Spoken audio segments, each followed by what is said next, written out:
Bueno, pues ahí tenemos a Carlos Mamán y en un día, bueno, marcado por estas amenazas de Trump a Europa. Carlos Rucauf, si te parece, empezamos contigo. ¿Cómo ves estas amenazas de Trump y sobre todo esta guerra frontal, esta guerra total con la OTAN? Creo que es un plan perfectamente orquestado por el Pentágono que tiene una larga trayectoria. Piensen que Trump todavía no cumplió el primer año de gobierno. Y está muy claro que esto último que vimos en noviembre, el Consejo de Seguridad, la resolución por Gaza, que ahora tiene como cría esta especie de ONU paralela, esa resolución en el Consejo de Seguridad no fue vetada ni por China ni por Rusia. Cuando vos ves lo que ocurrió en Venezuela, no apareció nunca una escuadrilla de F-35 del lado de los MiG-35 rusos en Maiquetía, ni se movieron los barcos chinos. El mundo para mí se está reconfigurando y Europa quedó afuera.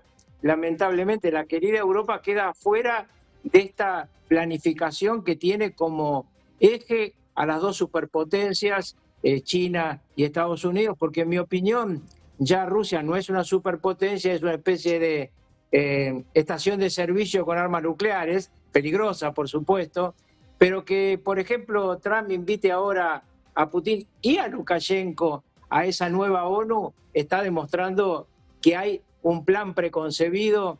Bueno, hay un análisis muy interesante en Financial Times sobre lo que se está pergeñando y escribe Estados Unidos, porque no es que Estados Unidos no está contando lo que va a hacer, está contando que se va a quedar con lo que se tiene que quedar de acuerdo a su decisión estratégica. Y cuando vos vas y ves que el Ártico ahora lo ha incluido en América, porque en definitiva cuando hay este América para los americanos, ¿no? Con corolario Trump, él ha incluido también el Ártico, y la discusión sobre el Ártico estaba en los papeles del Pentágono hace 5 años con los mismos argumentos que dio ayer Trump, es decir, un avance ruso, en realidad un avance ruso donde estaban montados los chinos en el Ártico, con una diferencia esencial respecto a la estructura norteamericana en materia aeronaval, en una zona clave porque está muy cerca de Estados Unidos. Todo esto yo creo que se veía venir y que hay una especie de sensación mía, por lo menos, de que Europa ve como que esto no puede estar ocurriendo, pero ocurre. Bueno, pues desde luego que está ocurriendo. El problema ahora, o quizás la pregunta es cómo va a afrontarse, ¿no? Te quiero preguntar también por ello, Cristian, ¿cómo ves estas amenazas de Trump a Europa, amenazando con aranceles del 10% que pueden llegar al 25% y sobre todo pues con lo que ya parece una decisión, ¿no? Lo que parece una realidad, es que Estados Unidos va a quedarse con Groenlandia, quiera o no quiera Europa? Sí, Europa, yo en ese sentido, coincidiendo con lo que decía el doctor Rucauf, quedó en la irrelevancia más absoluta. Esto es un hecho y esto no es casual, es merced a las propias políticas europeas que desde hace 80 años eligieron hacer seguidismo del matón del barrio, o sea, los Estados Unidos, a través de la Guerra Fría, en todos esos periodos, y bueno, eso los ha sumido en la irrelevancia. Incluso esto de este mensaje por el tema del premio Nobel, ¿no? Esto de que va a dejar de darle tanta importancia a la paz, y es casi de ficción, ¿no? Esa frase, parece un villano de película, pero en realidad es una amenaza velada que le envía a Europa diciéndole que por los intereses de Estados Unidos va a hacer lo que tenga que hacer, incluida la guerra si hace falta. Me parece que en ese sentido los europeos no tienen a dónde ir, ya están sumidos en esa irrelevancia. Y acá hay algo que se da que es paradójico, me parece interesante analizarlo, porque muchas veces la figura de Donald Trump se la simplifica demasiado, y si bien es un personaje muy pintoresco, no le quita complejidad psicológica. Y Donald Trump, aparte, ya lo hemos hablado en otras ocasiones, Sergio, desprecia profundamente a estos europeos, a estas élites políticas globalistas. Siento un profundo desprecio hace poco, que ya está bastante claro el papel, cómo están distribuidas las tareas, Marco Rubio con el tema del hemisferio occidental y Vance en las charlas con Europa. Y incluso han habido europeos que han dicho, azorados, este hombre nos odia, sí, la verdad es que tienen un desprecio profundo a aquello en lo que se ha convertido Europa, que está escrito en la Estrategia de Seguridad Nacional, publicada hace algunas semanas atrás. Y esto, paradójicamente, tiene dos vertientes Trump. No es nada ideológico, a mi modo de ver, es un pragmático, un realista, un hombre de negocios que va a hacer negocios con quien necesite hacerlo, y el caso de Venezuela lo deja bastante claro, pero al mismo tiempo es muy ideológico, aunque parezca contradictorio, pero es ideológico respecto de otro tema, del globalismo.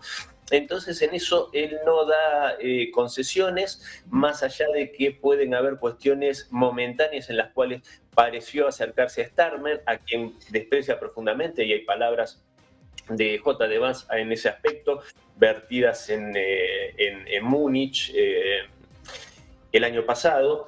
Y yo creo que en ese sentido, y con esto cierro, la invitación a Alexander Lukashenko, al presidente Putin, para formar parte de esta mesa para la paz, también marca de quién está más cerca, porque paradójicamente, y esto colisiona un poco con la idea de Rusia como una gran gasolinera con armas nucleares, hoy Rusia no solo que es bastante más que eso, sino que incluso, si se me permite, en un sentido para una gran mayoría global, se ha convertido en una especie de faro moral frente a una Europa decadente, con valores totalmente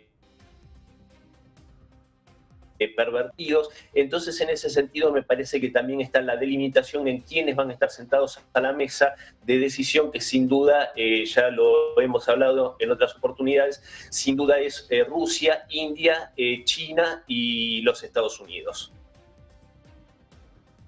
Bueno, pues un momento clave para Estados Unidos, un momento crítico sobre todo para Europa, con estas amenazas de Trump, sobre todo a los países que ya han enviado tropas a Groenlandia. Carlos, te quiero preguntar por esto, ¿qué te parecen estas amenazas de Trump y sobre todo la sensación de que está llegando a otro nivel? Carlos Mamani. Sí, efectivamente, desde Europa ciertos líderes han comentado que es una actitud demencial, ¿no? Pero bueno, demencial, muy en consonancia con los contertulios, demencial es haber creído que Europa, por parte de Europa, pensar que toda la vida esa idea de confort estratégico que le generó tras la Segunda Guerra Mundial Estados Unidos, tras su territorio en Europa, iba a ser para siempre, ¿no? Per secula seculorum. Pero bueno, en la realidad del siglo XXI que estamos atravesando, los intereses nacionales regresan después de esa resaca globalista que nos decía que todos somos lindos, iguales, que el comercio lo va a solucionar todo, vendan todo, compren todo. Eso se terminó. Ahora la cruda realidad del poder retorna a la escena internacional. El derecho internacional prácticamente ha sido herido de muerte, completamente desmantelado, principalmente por Estados Unidos, que se convierte actualmente en el promotor justamente más destacado en ese desmantelamiento, superando en el intento a potencias revisionistas como la propia Rusia, la propia China. Entonces lo que estamos viendo actualmente en Groenlandia no es para menos, ¿no? O sea, es la lógica de toda esta secuencia de hechos donde errores estratégicos por parte de Europa están conllevando. O sea, no es una novedad exactamente así como se la quiere plantear, era lo lógico, lo consecuente. Ahora, ¿por qué Estados Unidos está empecinado? Bueno, como mencionaban por ahí, su estrategia de seguridad nacional ve a Europa como un espacio dentro también de lo que es el hemisferio occidental, de ahí que se hable de la doctrina Monroe 2.0, o sea, ampliada, ya no solamente el continente americano como otrora de manera clásica lo fue, sino también en un sentido, digamos, maximalista, o sea, todo lo que es el hemisferio occidental, que incluye, por supuesto, y lo que es en este caso Groenlandia, ¿no? Que es un territorio prácticamente deshabitado y sobre todo sin capacidades europeas que puedan defenderlo, ¿no? O sea, hace un momento me enteré de que Alemania mandó retirar sus soldados. O sea, ¿qué van a hacer ese puñado de soldados contra una superpotencia militar como es Estados Unidos? Absolutamente nada. Entonces, ese territorio tarde o temprano, yo creo que más rápido que tarde va a formar parte de la nueva estrategia, geoestrategia de Estados Unidos, porque no solamente por la cantidad de recursos importantes que tiene Groenlandia en sí, sino por la proyección de poder que le permite al Ártico, y no solamente, sino también a lo que es el espacio, ¿no? Al espacio sideral. Estamos viendo cómo es que el retorno de las prédicas, las acciones fuertes en política exterior están dando paso pues a ese tipo de liderazgo encabezado ahorita por Donald Trump dentro de Estados Unidos, y bueno, en un mundo que es cada vez más multipolar, ¿no? Donde los grandes espacios están retomando la escena, superando a los estados-nación históricos. Y bueno, entonces en este contexto yo considero que hay mucho por analizar, mucho por ver. Veremos en qué acontece todo esto. Y para ir cerrando, se me olvidaba, con respecto a este asunto de la paz, la mesa de negociación que estás haciendo paralelamente Naciones Unidas, que está proponiendo Donald Trump, donde tiene que pagar $1.000 millones por país. Eso me parece también que es un nuevo formato, ¿no? O sea, el multilateralismo universalista onusiano está dando paso a un multilateralismo de membresía, ¿no? Donde se tiene que pagar y también alinearse a ciertas ideas que, bueno, que está propulsando la administración Trump.